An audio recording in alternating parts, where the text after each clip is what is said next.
Tuklasin natin!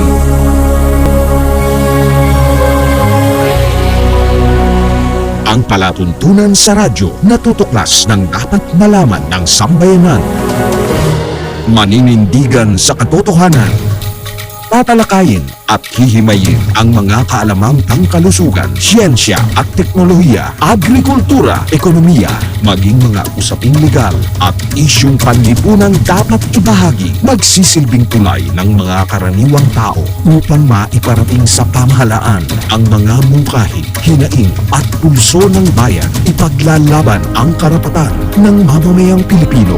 Babatikusin ang mga salot sa lipunan, pupurihin ang mga gumagawa ng kabutihan at naninindigan sa katotohanan. Tuklasin natin! Tuklasin natin! Ang Tuklasin natin ay handog sa inyo ni Cathy Cruz.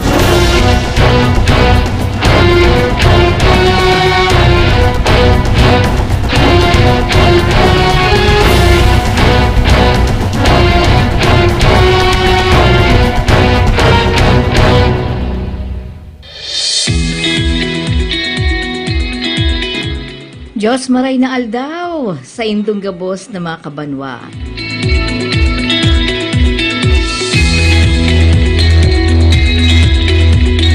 Magandang gabi Pilipinas.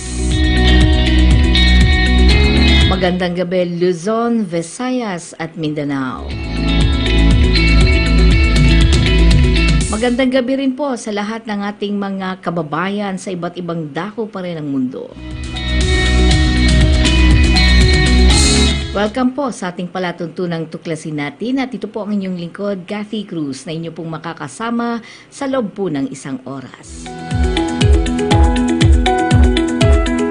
Samahan po ninyo ako. Kumusta po kayo mga patriotikong Pilipino? Sana'y nasa mabuti po kayong kalagayan habang samut-sari ang mga nagaganap o nangyayari sa iba't ibang dako pa rin ng mundo.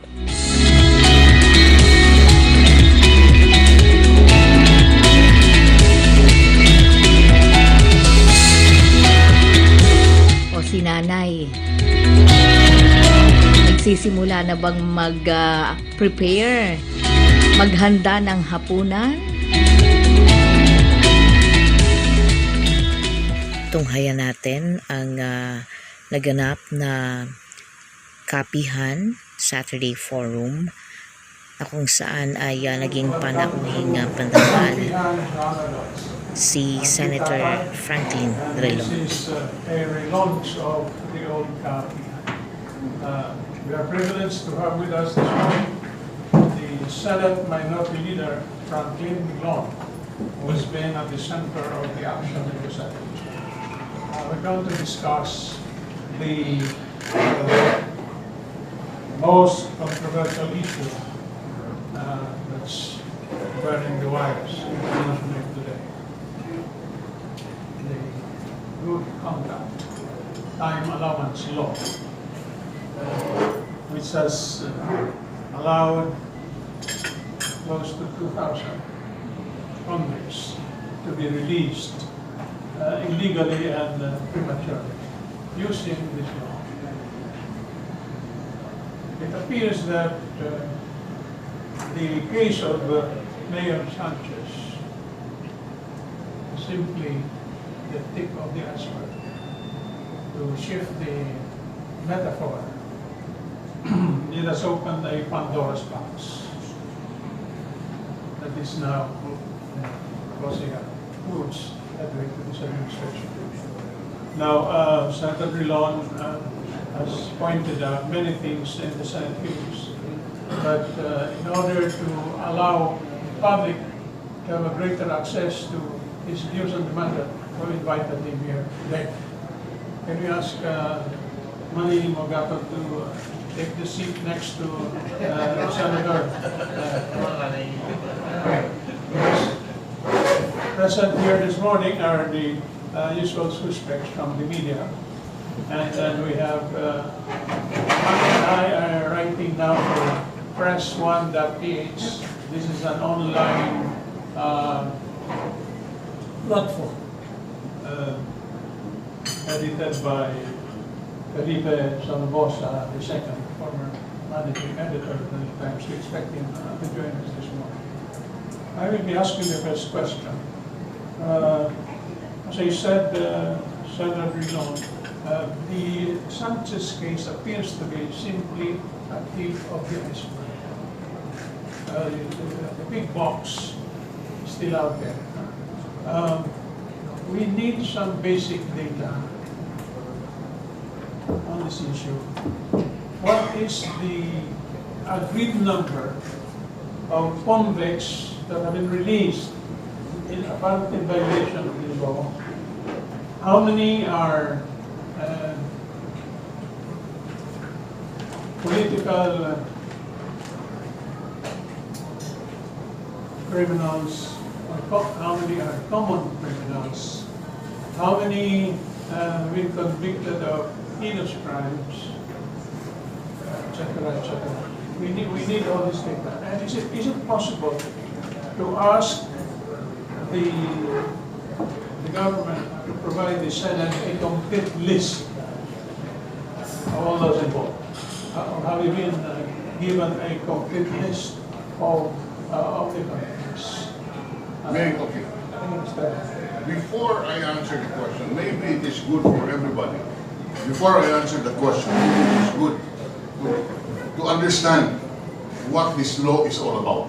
That's great. It would appear that the impression of everyone is that the good conduct time allowance law is something that only happened yesterday. No. The time allowance for good conduct as a concept in our penal system has been there since 1932 when the revised penal code was enacted. In fact, if you look at Republic Act 10592, which is now the good conduct time allowance law being cited, it amends Article 29 of Act number 3815, underscore, Act number. It means that because this refers to the revised penal code enacted before the Commonwealth, and the concept has already been there. Because this is the concept consistent with the system of restorative justice, or a justice that, or a penal system aimed towards the rehabilitation of the detained, of the person deprived of liberty.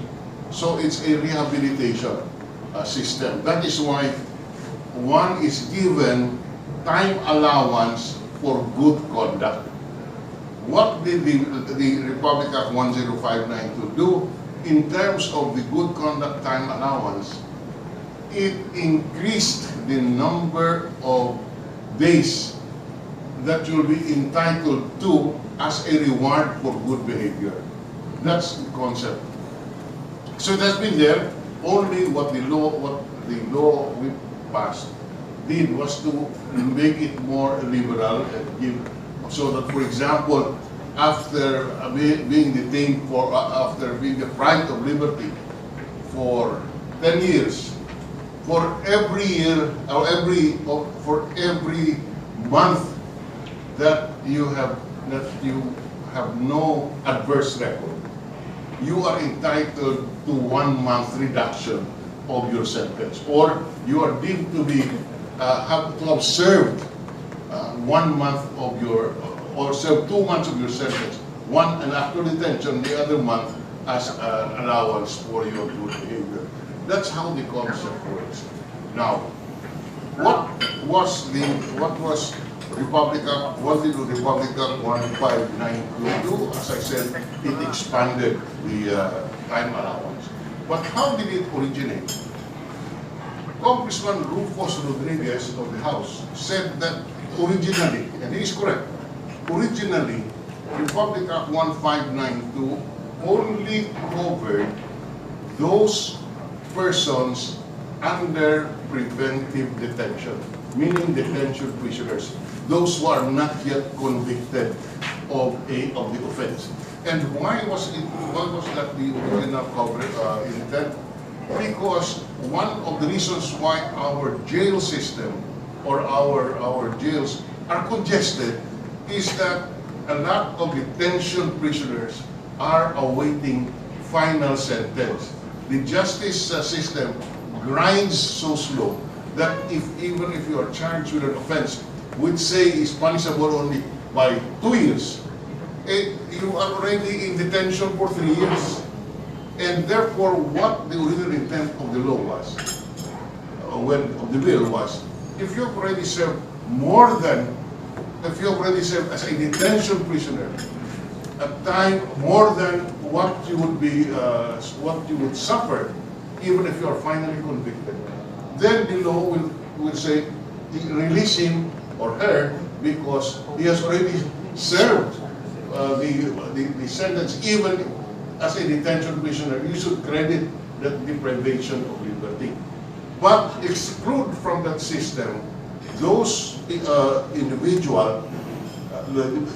exclude from that system recidivists, habitual delinquents, escapists, and persons charged with heinous crimes. They are excluded from the coverage of this act.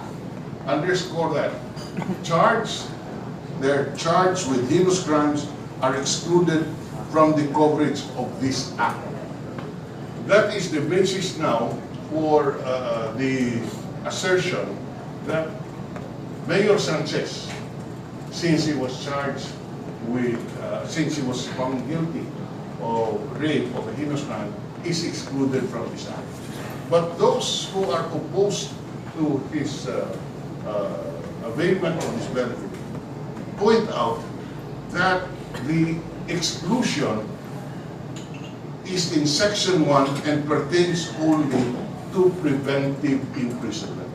There is nothing in the law which allows exclusion of those who are serving final sentence as distinguished from those who are under preventive imprisonment. And historically, what happened was when the House of Representatives passed this, yes, indeed, it only pertains to preventive imprisonment. And that is the whole concept. That's why it's called, that's why it says excluded from the coverage of this act. What does the act cover? It only covers in preventive imprisonment. But the Senate, magagaling kami lahat, kasama na ako dun, dinagdagan namin ng Section 3, which now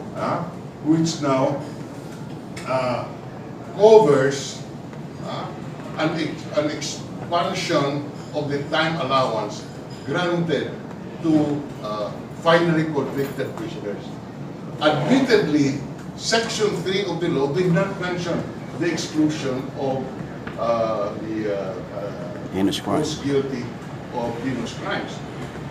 But the theory now and the exclusion of those charged, those guilty of heinous crimes arises from the spirit of the law. If Section 1 excludes from its coverage those who are merely charged of heinous offenses, when in fact at that point, okay, they are still presumed innocent.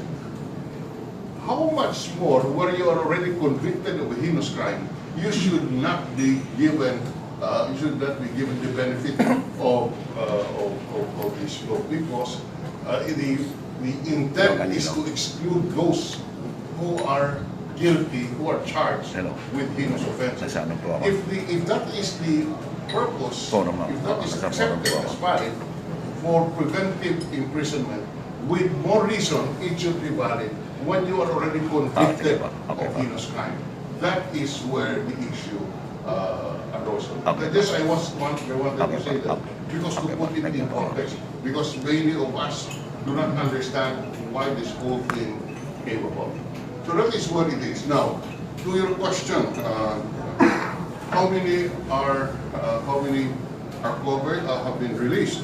Remember that this law covers ordinary crimes and common crimes and crimes which are classified as heinous crimes. We have not received officially any record in the Senate, and maybe I'll ask that in the hearing on Monday.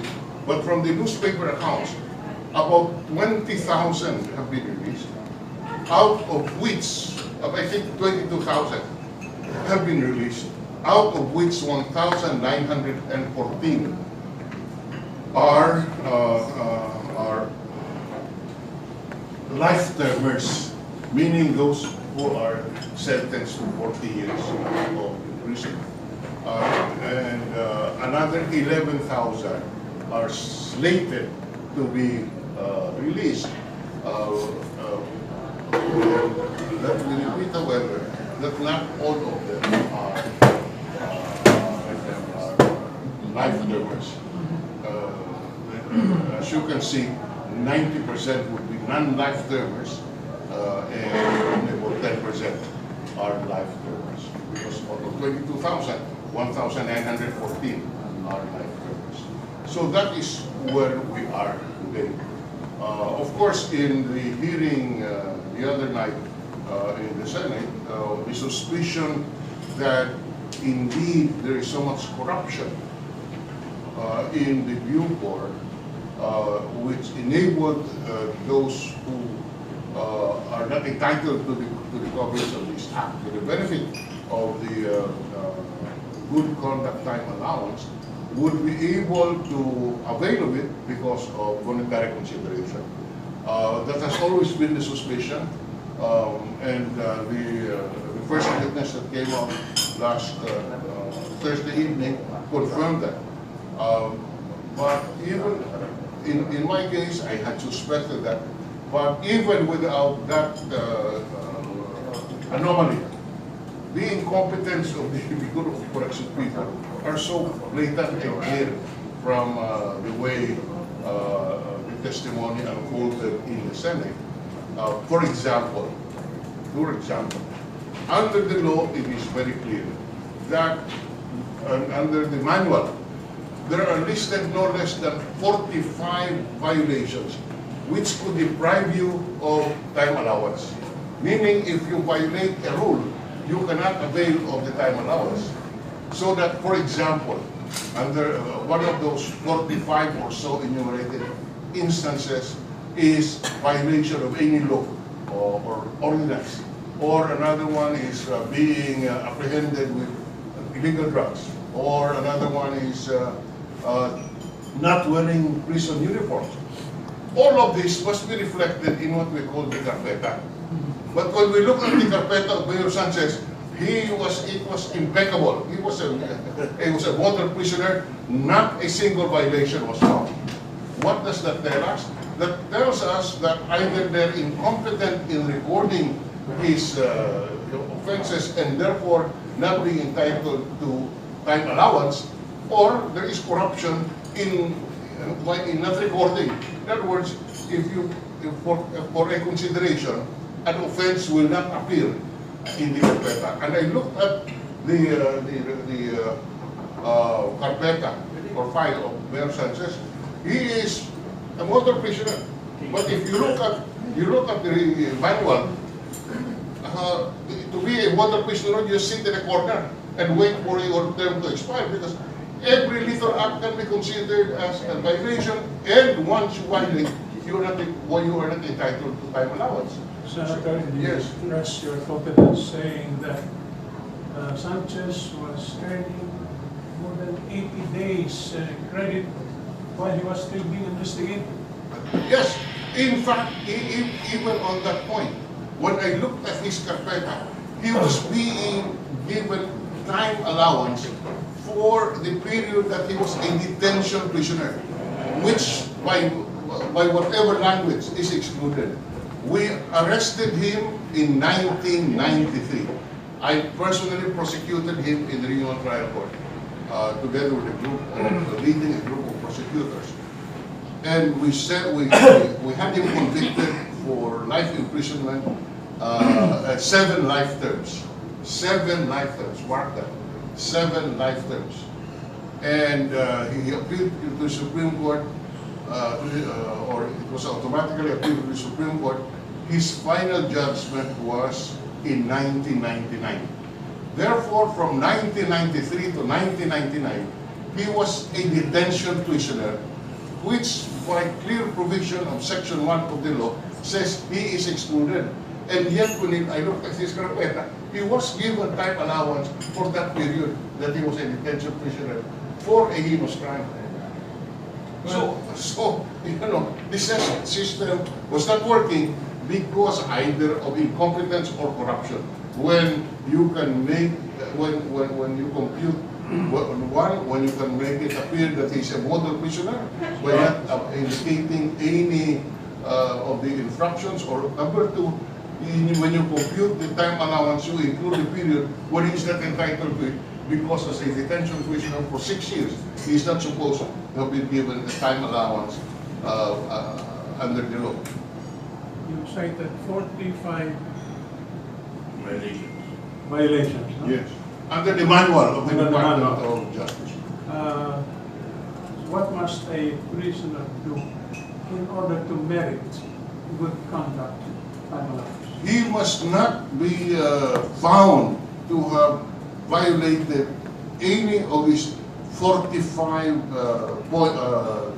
enumerated instances in order to be entitled to the time allowance for that particular month. And let me emphasize that it's on a month-to-month basis. So that, for example, in, let's say, in August of 2019, you were found to have shabu in your kubol or whatever. You lose your time allowance for the month of August. That's all. If for the month of September you are clean, you again earn. Yes, it's on a month-to-month basis. In other words, I will repeat, if in August you are caught with an infraction, and there are 45 infractions enumerated, if you are caught with an infraction in August, you do not earn credit for your detention in August. But for your detention in September, if you do not commit any infraction, you are again entitled to a time allowance. Now the Bureau Board is under investigation. How about the Board of Pardons and Parole? The Board of Pardons and Parole has nothing to do with this, because the Board of Pardons and Parole would address two concerns. Number one, those who are seeking executive clemency. And number two, those who are eligible for parole. That is why it's called Board of Pardons and Parole, because pardon can be granted by the President, and it is the Board of Pardons who would recommend. And parole is a matter of computation. In the case of the good conduct time allowance, it is a supposedly just a computation. That is why it is the Bureau of Corrections chief who would compute. And that's why there's a memorandum of release signed by Drilon. However, in the Bureau of Corrections Act of 2013, as interpreted by the Secretary of Justice Kagiwa in Department Order number 953. Let me just check what years. There's a Department Order 953 dated 26 November 2015, issued by then Acting Secretary Kagiwa, now Justice Kagiwa.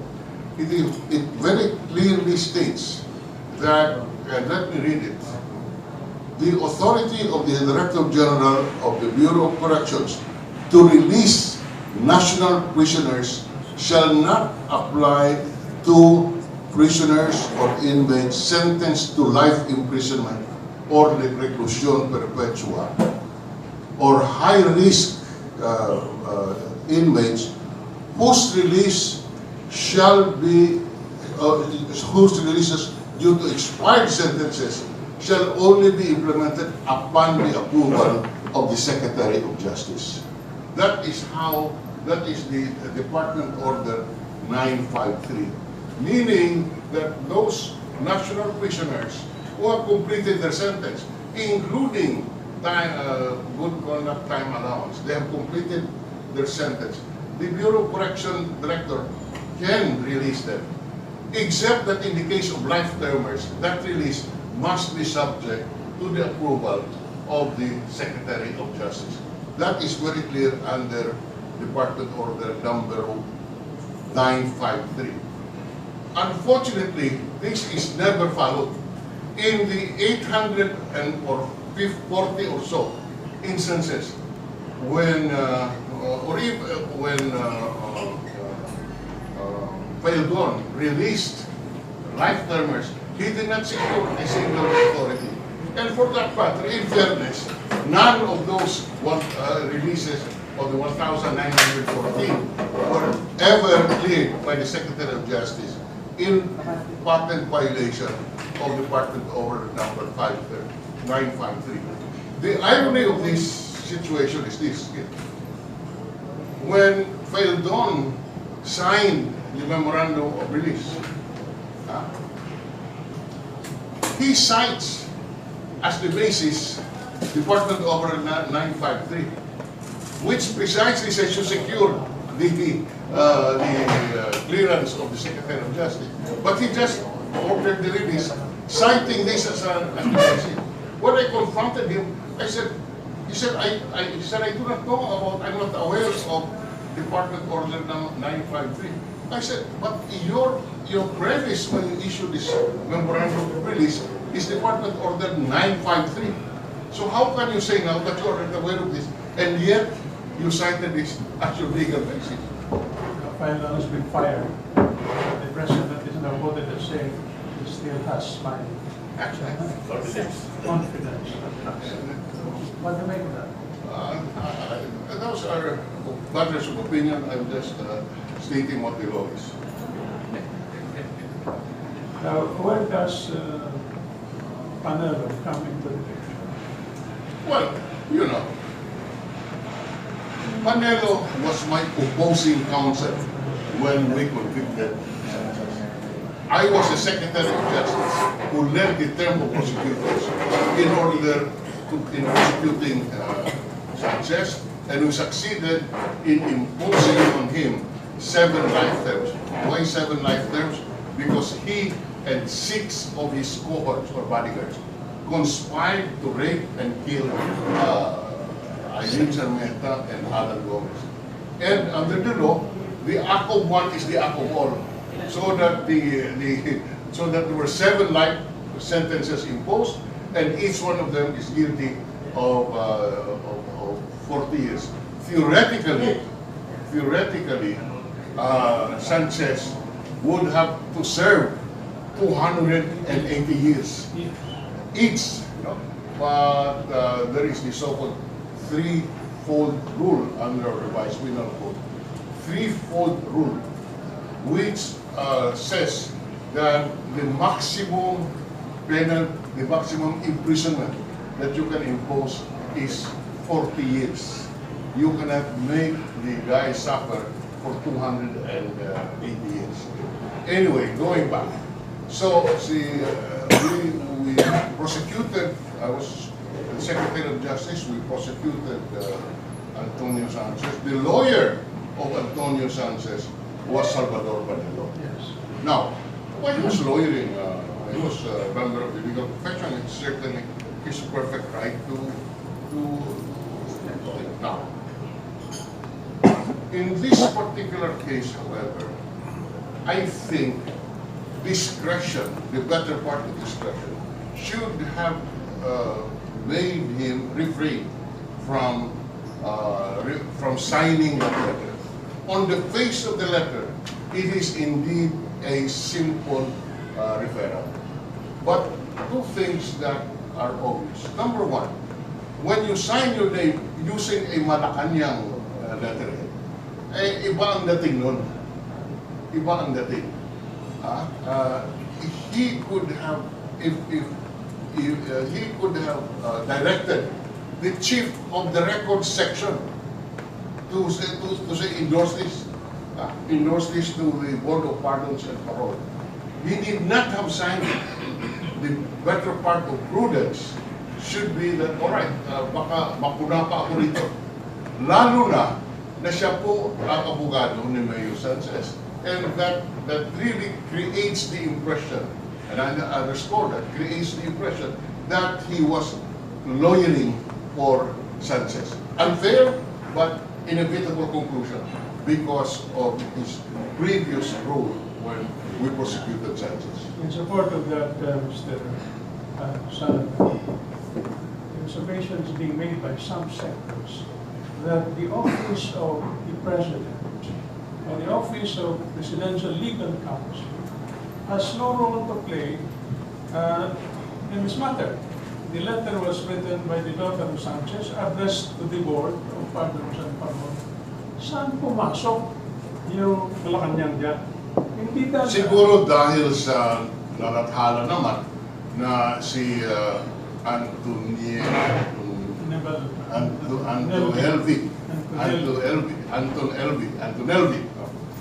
Elvi Sanchez ay pumunta sa opisina ni, I'm just speculating, si Antonelvi Sanchez, the daughter, went to the office of Secretary Panelo and I assume presented this letter addressed to the Board of Pardons and Parole, and it was this letter which Panelo endorsed, or not really endorsed, he referred to. Endorsed, yes. That's why I was saying maybe prudence would have dictated that he should have let the chief of the record section endorse it. Because that is not unusual. In the bureaucracy, as we recall, malakalagay yan, first endorsement, refer respectfully endorsed to this and that office, etc., the closed letter, etc., etc., signed by the chief of the record section. It only means that you're referring it to the office for appropriate action. In this particular case, given the background of Secretary Panelo as the lawyer of Sanchez, hindsight should tell him that mali yung endorsement ang pag-endorse niya. Dapat pinabayaan niya na lang ang kanyang, let's say head of the record section to endorse the letter so that walang masabi ang Board of Pardons na either being pressured. We'll invite the media to ask the Senator questions. Manny? Philip Lustre. Mr. Senator, do you feel Secretary Panelo should resign his post out of delicatessa or whatever? Being a presidential legal counsel, you know, the relationship between a lawyer and a client is personal. The position that would require the greatest confidence in the executive branch is that of a legal counsel, because among us lawyers, lawyering is based on confidence. It is not an ordinary designation, but somebody who you trust. And I consider to the President, this is his lawyer. That's why he's called Presidential Legal Counsel. Kung may tiwala siya sa kay Panelo, that is his privilege as a client of Panelo. Senator, President finds nothing wrong in Panelo's lawyering for the Sanchez family. Meron bang conflict of interest doon? No, firstly, Panelo denies that he was lawyering. But the President said it's perfectly all I right. leave that between the two of them. But from the way Panelo projected himself, he is no longer the lawyer of Sanchez. That is why, that's why he said, you know, I severed relationship with him way back in 1995 when he was convicted. That is why I was saying that prudence should have dictated that he refrained from signing the letter. Yes, please. Senator, Just Secretary Leonardo Rivera said po kahapon na he hopes that the President will appoint an outsider para po sa Bucor. Pero may mga fear po yung iba na baka another military man yung ilagay sa Bucor. Your thoughts po? Alam mo, I do not know. Neither here nor there. It's a question of who the President trusts. In our system, whether we like it or not, the President is the appointing power, and these are matters which are addressed to his discretion, and he answers to the people and politically. There is no law that governs this, except that the President is the head of the executive branch, who has supervision and control over the entire executive department. And whoever he appoints there, as long as as long as the civil service rules are not violated, is a matter that is addressed to the President's discretion and for which he is answerable. Senator, after former Bucor Chief Nicanor Feldon was fired by the President, there's this question, what if Feldon will be reappointed to some other government position? And some senators have mentioned that wag na lang sana siyang i-reappoint. But yesterday, the President said that he still trusts Feldon. We can always express our opinion. I think the general feeling is that sana wag na. Because he came from the Bureau of Customs,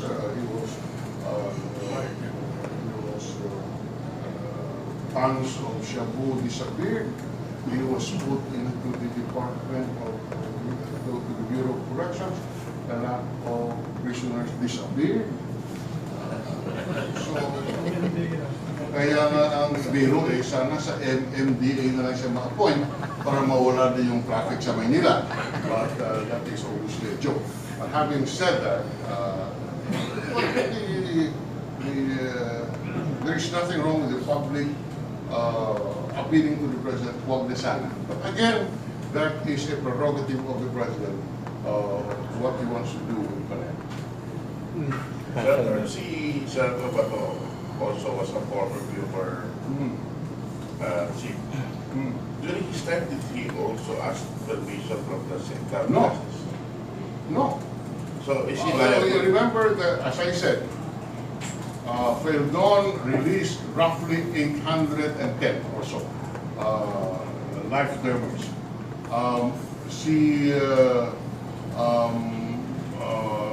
Senator Bato released about 100. More. About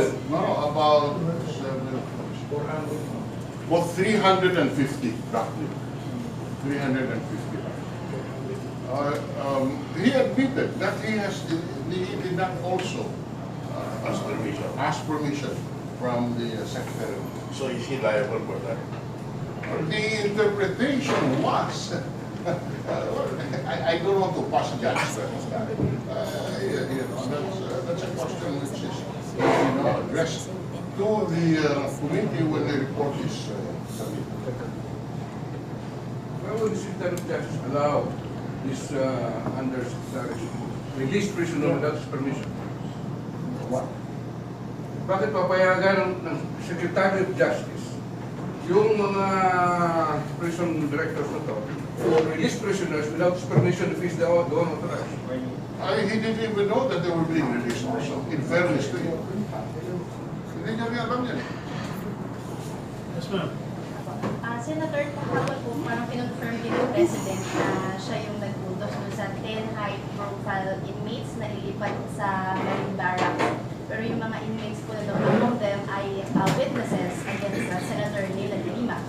Your reaction po? Under the law, where these prisoners will be incarcerated is by order of the court. When the court convicts, the court directs kung saan ka ikukulong. And therefore, they are supposed to stay there, and the custodian, in this case, the Bureau of Corrections, is responsible to the court. When the court asks, where is Juan de la Cruz? He's supposed to say, nandito sa akin. That is why transfers out of the National Bilibid Penitentiary must be by order of the court. Having said that, I do not know the circumstances here. whether or not they secured a court order. Yes, sir. Good morning, Senator. Do you think this confusion needs additional legislative amendment on that particular act? No. Insofar as Section 1 and Section 3 are concerned, the intent of the law is to exclude life termers. If ever, if you ask me, maybe what we can amend, what we can do is put in the law Department Order 953 so that it is not a mere department order but a legal mandate that releases of life termers, even after they have completed sentence, must be with the consent and authority of the Secretary of Labor. Right now, this is just a department order. And that will not be prejudicial to the accused because this is only a procedure. It does not constitute ex post facto legislation. A procedure which is already present, but which we will now, in my view, should be incorporated in the law. On a larger scope, maybe it's about time that we take a look at our entire penal system.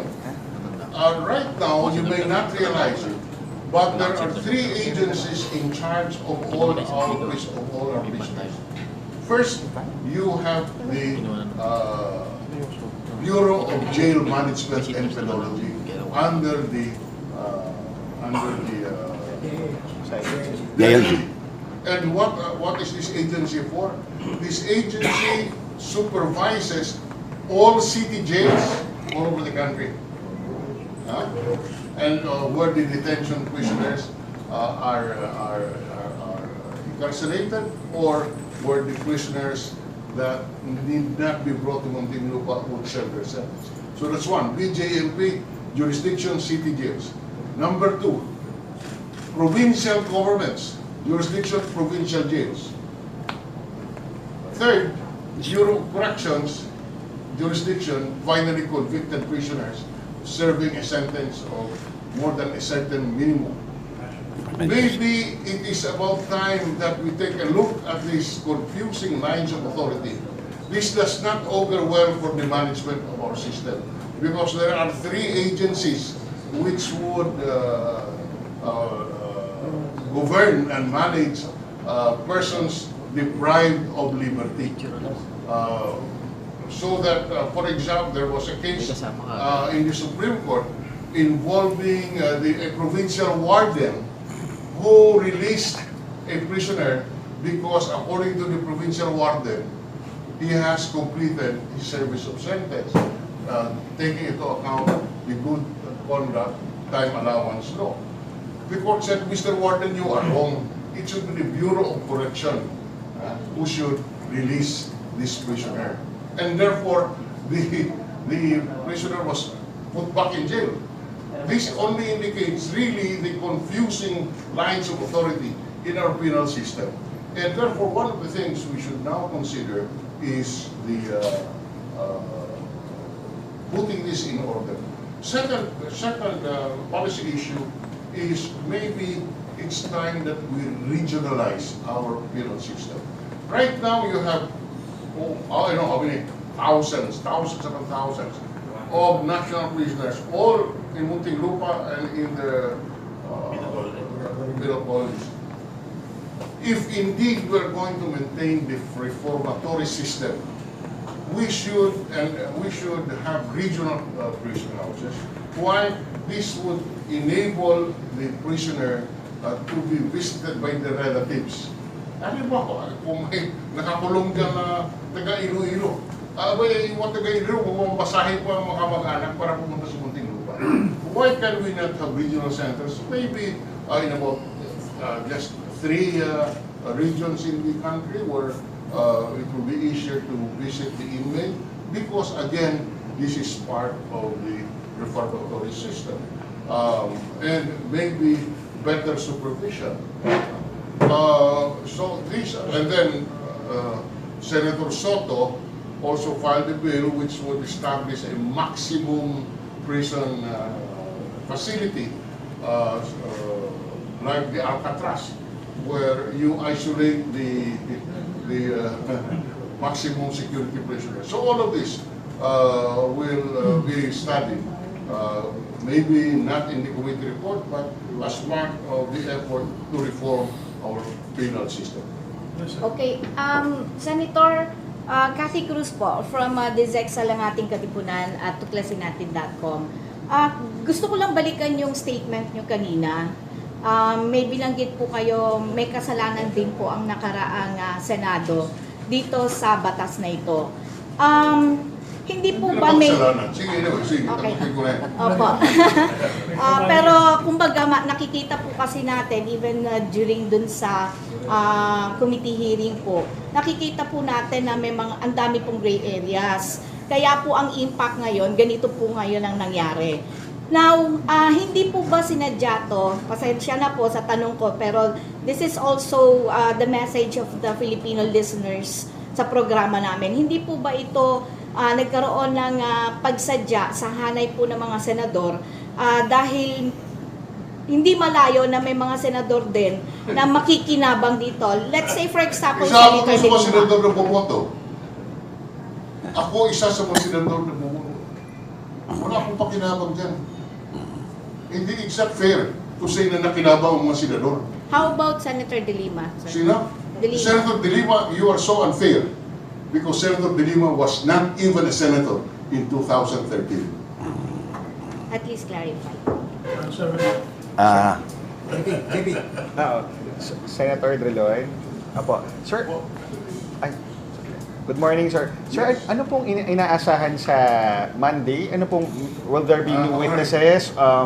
And a follow-up question lang po, pwede po bang i-consider si Yoli and as a to be a witness? Is she a credible witness? No, she's a witness. I mean, will she be placed under the witness protection program? May ganun Well, ba na- she is, I assume, I was not there during that hearing, but I assume that she is given immunity by the committee. And if not, yes, that is a proper remedy. She's given an immunity. What is expected to happen on Monday, sir? Sorry? Sa Lunes po, may mga bago ho bang witness na iharap? Sa Lunes, may bago akong testigo. I could not say for certain, but Senator Gordon said there might be other witnesses. Sir, sa kwento po ni Yoli nung nakaraang hearing, is it enough to implicate... Sorry? Sir, yung sa kwento po ni Miss Camilo, Ni Yoli Camilon, Camilon, tungkol sa GCTA for sale, is it enough to implicate Feldon having all of this happen under his nose? Well, there is no statement that implicates Feldon as part of the group that would sell availment of the good conduct time allowance law. But, you know, you cannot avoid the thought that there was incompetence in failure to catch this kind of a scenario. Nagkulang siya sa kanyang pamumuno at pamamahala doon sa pero walang ebidensya na siya po ay kasama doon sa Sir, may sinabi si Atty. Estelito Mendoza na yung legislature po ba, sir, kaya i-supersede yung ruling ng Supreme Court? na ano? Yung yung opinion po ni Estelito Mendoza na yung legislature kayang i-supersede yung SC ruling? Supreme Court ruling. Kayang i-supersede ang Supreme Court ruling in what sense and on what point? Yung opinion daw. Through legislation. Through legislation po, sir. Yeah. So, Ordinarily, I do not know what he is referring to. But ordinarily, in our system of check and balance, ordinarily, the decision of the Supreme Court can be reversed by the Congress if it involves question of law, question of policy. Let's say that the law says this is black. Okay. The Supreme Court says no, this is white. the Congress can say, no. In cases where the Supreme Court interprets a provision of the Constitution, because that is the constitutional duty of the Supreme Court, to interpret the Constitution. But when it comes to the law, as part of our check and balance system, we as Congress can vacate, in effect, a decision of the court, so long as it does not involve a provision of the Constitution and an interpretation of the Constitution. Because in that case, the power of the Supreme Court is superior to that of Congress. So, based on your experience as DOJ Secretary, Legal Secretary sa domain, itong mess ng GCTA, a case of incompetence or corruption? No, you give me not many choices, either incompetence or corruption. Or both? All right, I will maybe, no, let me put it this way. Candidly. When Section 3 was included in the committee report in the Senate, the senators, including me, did not realize the effect of expanding the period for good conduct to this extent. You know, my calculation is that for one who was sentenced to life imprisonment or 40 years, mabuti na yung with the good conduct time allowance, baka aabot ka na ng 15 years or at the most 20 years. I admit, I was one of those who voted, and we did not realize the implication of such a more liberal grant of time allowances for good conduct. And as I will repeat, originally this law was only designed for detention prisoners, not finally convicted prisoners. It was the Senate who, in its wise judgment, included the finally convicted prisoners and that provision that excludes the life-termers in Section 1, which now only became the provision on preventive imprisonment, that the whole confusion took place. So yung mga nakalabas na, ano pa, hindi sila sumuko? Di ba? There is a decision of the Supreme Court which says that those who were released erroneously can be rearrested in the case of People versus Tan. And I was describing that earlier, where the provincial warden released a prisoner for compliance with the time for having served the sentence, taking into account the time allowance and the good conduct time allowance law. The provincial warden released it. The court said the release is invalid because you are not authorized to make a release. It was to be due for secretary.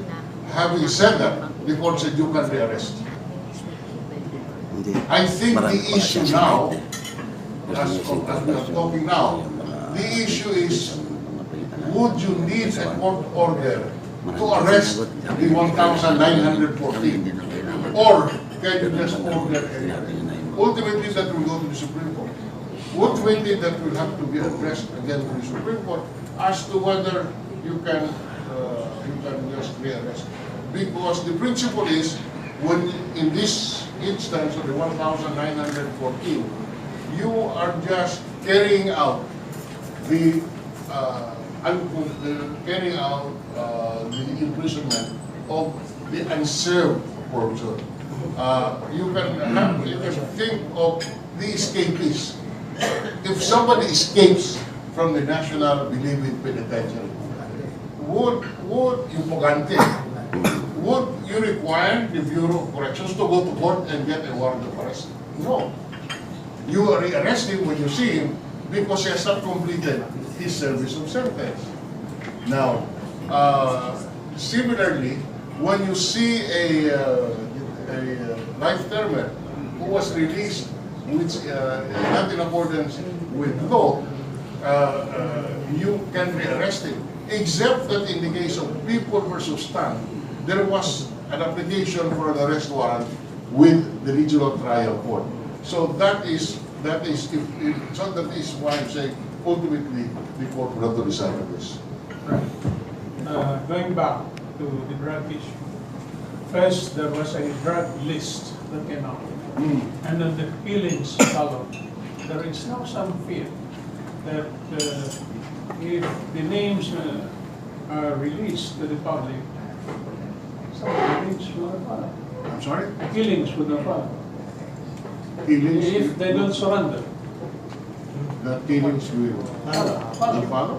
Well, that is all speculation. And there is also a question as to whether because of privacy rules, whether or not you can publish the list. In my view, there's a listing of the names, especially after the deadline of 15 days given to them expires. The publication of these names can be sustained. But having said that, here, again, another reform that we can do is to require transparency when there is about to be released prisoners who have served sentence. Because when you apply for executive clemency, the rule is to publish the names of those applying for executive clemency. Because when you do that, because you give an opportunity for the public to object to the plea for executive clemency as in the case of pardon or commutation of sentence. But in the case of a completion of a service pursuant to the good conduct time allowance law, there is no requirement that they be published. One of the things that probably we will look at in the reform that we're going to do as a result of this episode is to require publication of those who are seeking or are about to be released on grounds of good conduct time allowance. Then the public can question, tama ba yung computation? Can we invite a question from Father Mercado? Senator, the issue on the arrest of the convicted and avail of the GCTA, the cited cases or the jurisprudence applies because there's no competent authority that signs the release because it's a warden and the other one is a prison director. That's a big staff. Yeah, but this time the people who signed the GCTA are competent and legitimate, Perdon and Bado. No. Under Department Order 953, interpreting the Bureau of Corrections Act of 2013. No, let me continue. No, just to, on that point, you claim validity, you assert validity. Okay. It is not valid because the Department of Justice Secretary must approve this release. I thought there is also a provision that there is a wrong interpretation of the law in good faith. In good faith, the proviso is good faith. If they wrongly interpreted the law, that even those who have been excluded, the wrong interpretation of the law makes that particular agreement irrevocable. I just want to ask that. I don't subscribe to that idea. Is it No. In this particular case, the procedure was not followed, and therefore the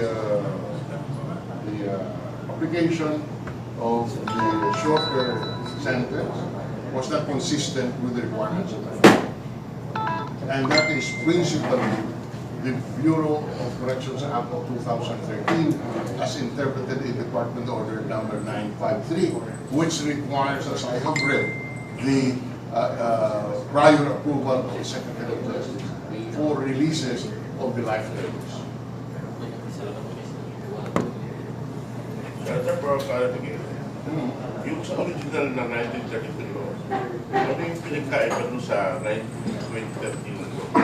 Yung period of allowance given to the prisoner for good conduct. I just memorize how much larger or how liberal it became, but the concept has already been there. Only that maybe the crediting was much less than what it is in the latest law that we have. Senator, ipapoldo po si BIL Secretary Anyo sa interview sa kanya kahapon. Ang sabi niya po, sa tingin ko, yung IRR na napirmahan ng time ni na Secretary De Lima at Secretary Mar Rojas, hindi na scrutinized ng mabuti regarding po sa GCTA. Alam mo, 3 taon na sila nanunungkulan. It's about, hanggang ngayon ba, isinisisi ko ba yung dating administrasyon? 3 taon na yun eh. Bawat binagla. It's about time that you assume responsibility. Sir, Hi, sir. Yes. Sir, going back po dun sa admission ni President Duterte sa paglipat ng 10 inmates from the New Bilibid prison, would you like to look into that, sir? Are you interested? I already said the situation. The transfer of prisoners must be with the approval of the court because it is the court who designates where they should be incarcerated. Now, so I do not know whether or not the court order was secured here. Sir, clarification lang po dun kanina sa sinabi na that you admit yung Section 1 and Section 3 of the RA 10592 caused confusion in the implementation of the GCTA. But you've mentioned earlier than that na kung i-amend, hindi naman kailangan i-amend yung Section 1 and 3. Yeah, because hindi mo kailangan namin because under Section 1 and 3, maliwanag naman na pag ang the spirit of the law is that if those who are simply charged with heinous crimes are excluded from the coverage of the law, how much more if you are already convicted? You see, if you are charged or excluded, ngayon convicted ka na, kasama ka na. That's no logic. That's an absurdity which is abhorred by the law. You cannot interpret the law to lead to absurd conclusions. That is a basic rule. So if you interpret the law and say, you are charged, you are excluded from the coverage, now you are convicted, kasama ka na. So that's absurd. And the law does not allow the absurdity of the interpretation. So sir, kung i-amend po, ang ilan sasama lang yung pushing for transparency in yung Department Order 953. Yes, and that's my view. Of course, I'm just one of the 24. yung GCTA, that has been enacted because of jail congestion. Yes, that's correct. Of jail congestion, particularly of detention prisoners, kagaya dito sa Quezon City. Yung, meron ako nabasa na 7 times yung facility natin, it's only good for 30,000 nationwide. Yes. For 30 to 40,000, and yet we have nearly 200,000. That's correct. That's correct. Ngayon, it's a question of infrastructure. Wala gumagalaw kasi yung mga facilities natin, pre-war pa I agree. I will not debate with that. We should. In fact, one of the things that I will look at in the budget of the DILG when it comes to the Senate tomorrow is what is a provision here that would allow more facilities to be constructed for detention prisoners. And by the way, the concept of trying to decongest the jail, I also had a law passed where there are sentences which are based on the value of the property stolen or estafa. So that it depends on depends on the value of the property stolen, the amount of money estafa or something like estafa. But these values were based in 1932 values. And therefore, 200 peso theft can merit you 20 years.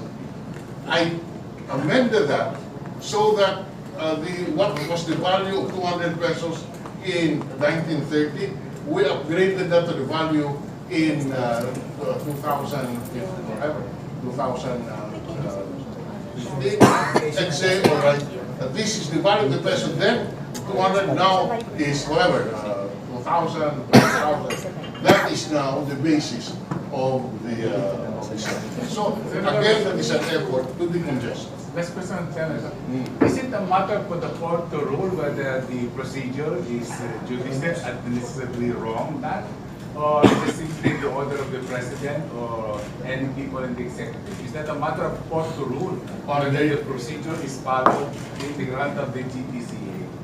I meant so the court will be the court will be the one to order the arrest rather than a president or anyone, even the DOJ. Well, as I said, that's an open question. But certainly, whether or not the the Good Conduct Time Allowance Law is applicable to a particular person is a matter that can be examined by the court. Example, just to have a complete example, I am a life termer. Okay. I served only 30 years, but because of the time allowance granted, I was free. Inaresto ako ngayon. Okay? Because of the orders of the president. I can go to the Supreme Court and question the validity of my arrest on two grounds. Number one, there is no order from the court. Number two, my release was valid. So it's a justiciable issue at the end of the day. Yes, ma'am. Mr. Senator, bali po kasi malawak at malalim po ang inyong karanasan pagdating sa batas. Kung may mga pagkakataon po, Senator, na may mga batas po tayo na iniimplementa na, pinapatupad na po ngayon. Pero nakikita po natin ang ating bansa at ang mamayan ay hindi nagiging maganda ang impact nito. Ano ang dapat gawin ng Senado o ng lehislatura, ng judiciary at ng executive? Yan po at pwedeng amyendahan, pwede po kayong umingay ng isang batas ay hindi just or maraming napipinsala dahil sa ipinasan yung batas, gago kayong mga senador kayo at kongresista, kung ano-anong batas ang inyong ginawa, nakakasama lang, pwede pong amyendahin. Or so that it is an action of the legislature. Or the court also can invalidate the law if it is contrary to the Constitution. May remedyo po. Thank you po. Or, pag hindi pa nagawa yun, kasunod na halalan, huwag niyo iboto yung mga gagong senador na yan.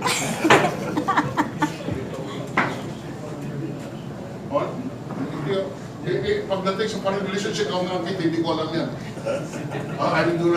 I plead incompetence and unfamiliarity. So I find, I'm sorry that. Pero may proposal kayo na gumawa ng mga facilities ano.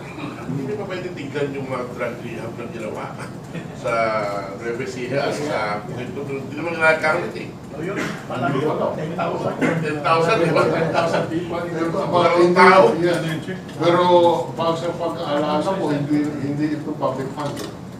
Somebody donated it. Chinese fund. Chinese fund. Well, it can be in the operation of these facilities.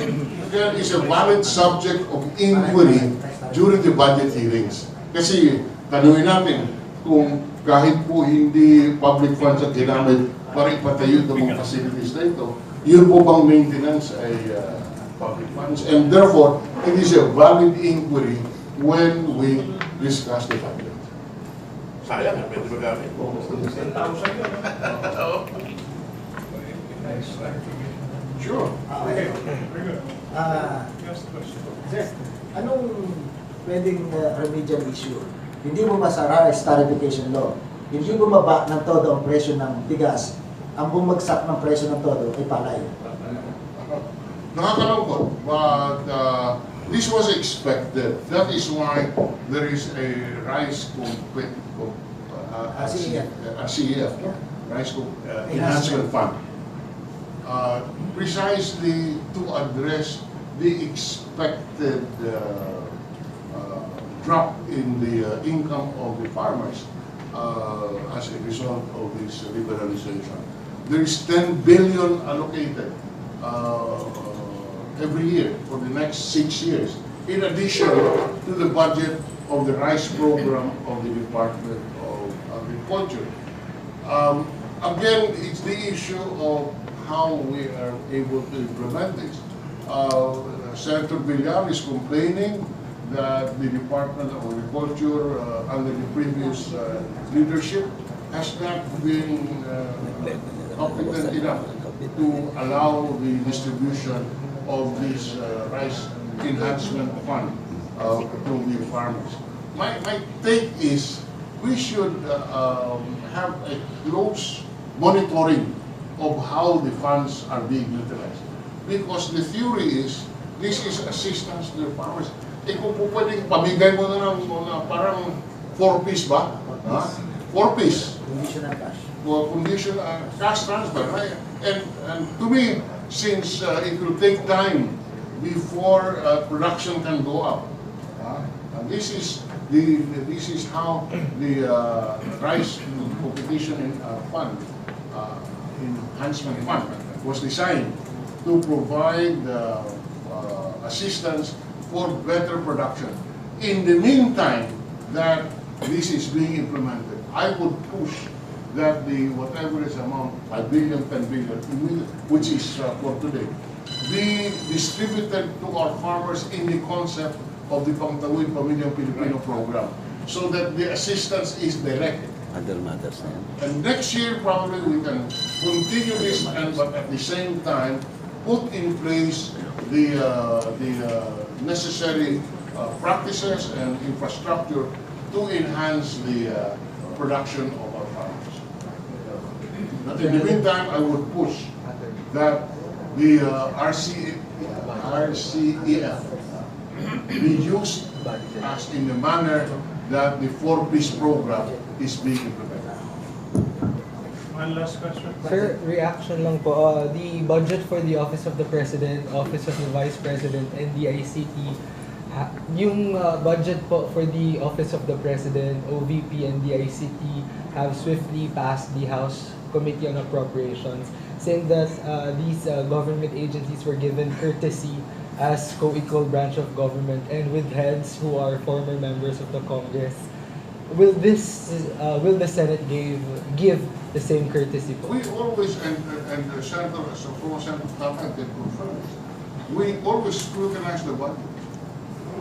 But admittedly, there are certain traditional practices which are recognized.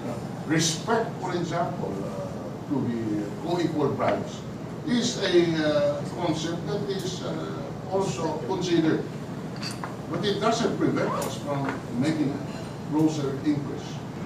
Are we going to look into yung mas mataas na yung intelligence budget for the Office of the President? You know, we will examine everything. Sir, do you have some comments on the recent trip of President Duterte in China? Do you have some comments, observation? I don't want to comment.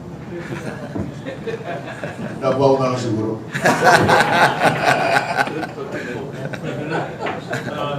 Senator, we are all so grateful for your presence this morning.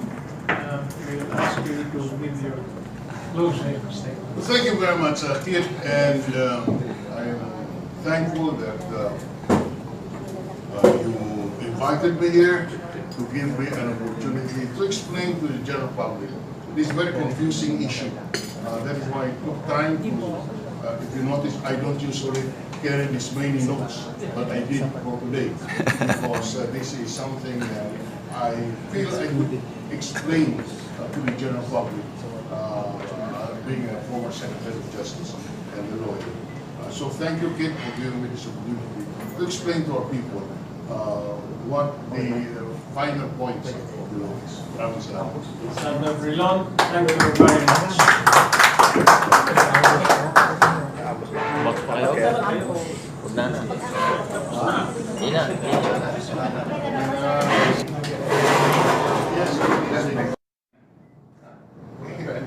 Sinisisi niya ang PSG. Magkakaroon sa kanila, sabi niya, this is a security lapse. Pasensya na PSG niya. Di ba sinabi niya?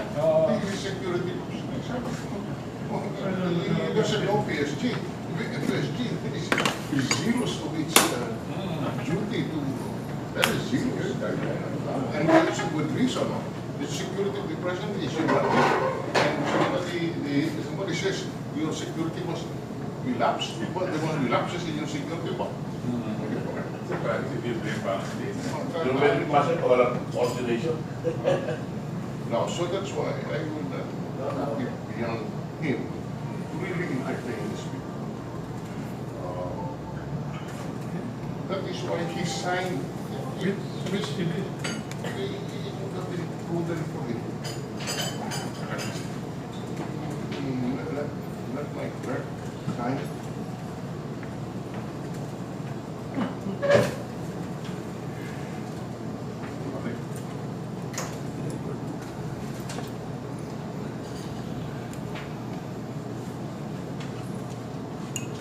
What is the agreed number? Sorry? What is the agreed number of convicts? On the convict subject to lifetimers, meaning those sentenced 40 years or more, or 40 years, is 1,914. That's the exact number. Of course, there were more than that released. You talk of a figure of 20,000, out of which 1,914 are life terms. So the rest are ordinary Prisoners. convicts. And then they're talking about 11,000 more.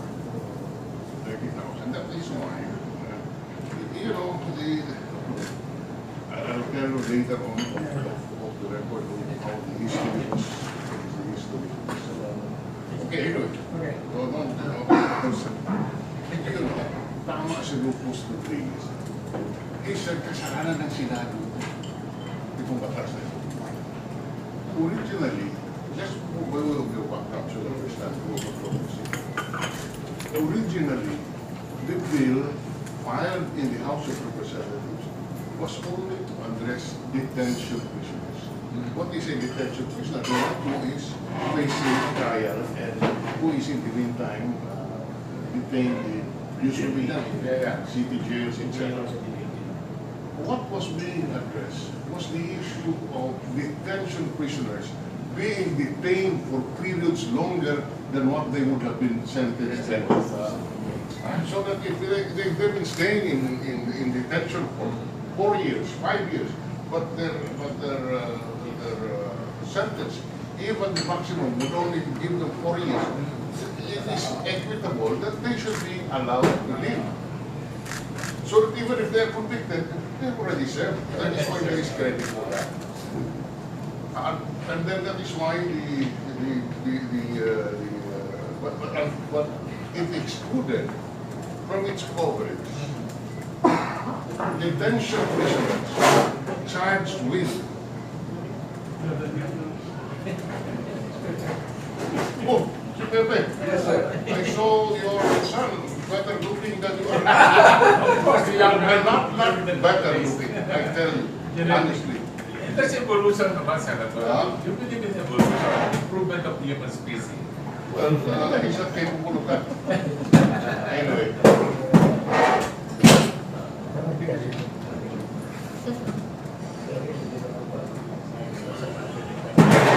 So to continue, that was the original intent here. Allow detention prisoners. Now, that is why Section 1 but you excluded those life-termers and or those who are charged with heinous crimes. Those who are charged with heinous crimes are not covered by this act. Yeah, but you know, it's very clear. By this act, it's very clear. Unfortunately, that is found in Section 1 only. Section 1, which only talks about the preventive imprisonment. Right. Why does it talk only about in Section 1? Because that was how the original law was crafted. That's why when you say act, it refers to, it covers only detention prisoners. Unfortunately, masyado kami marurunong sa Senado. Dinagdagan namin ng Section 3 and the crediting was liberalized. We added more days Kaya allowance. Saka at least Nagkagulo yan. Senator? Okay. By the way, bigyan po natin ng daan. Ito pong isang awitin po ni Kuya Desma, Ako Ay Pilipino. Pakinggan po natin siya at namnamin po natin ang ating pagiging Pilipino.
Natin batay sa Saligang Batas ng Pilipinas ng 1987 Article 2 Section 9 na dapat itaguyod ng Estado ang makatwiran at dinamikong kaisang panlipunan na titiyak sa kasaganahan at kasarinlan ng bansa at magpapalaya sa sambayanan laban sa kahirapan sa pamamagitan ng mga patakarang nagtatakda ng sapat na mga lingkurang panlipunan nagtataguyod ng pagkakataon na makapaghanap buhay ang lahat, umaangat na standard ng pamumuhay at ng lalong mainam na uri ng buhay para sa lahat.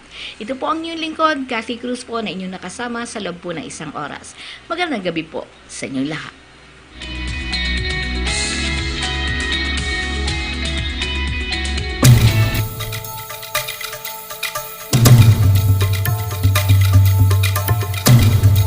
Inyong napakinggan ang palatuntunang Tuklasin Natin. Samahang muli si Cathy Cruz. Tuklasin natin hanggang sa muli.